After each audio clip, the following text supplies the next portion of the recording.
Today I am going to talk about my kitchen.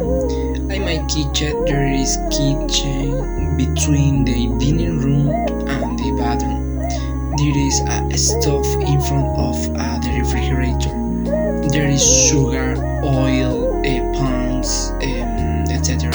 I am my kitchen. And in my kitchen there is a microwave. There is a mixer. There is a counter where you can eat, and in front of the counter there are two chairs. Next to the kitchen there is a bathroom, but is used as cellar.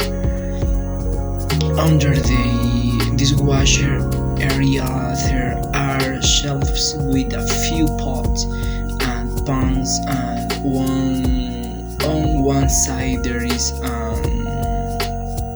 where to the cheese store next to the microwave.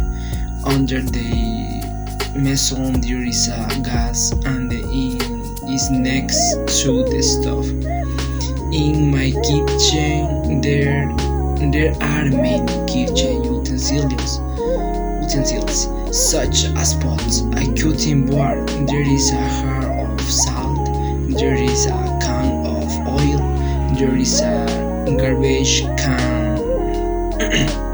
There is also a shelf, a broom, and a mop.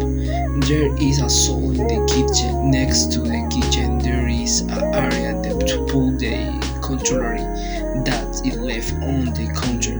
On top of the counters there are small jars of sugar, some salt, some pepper, and some cumin. Thanks.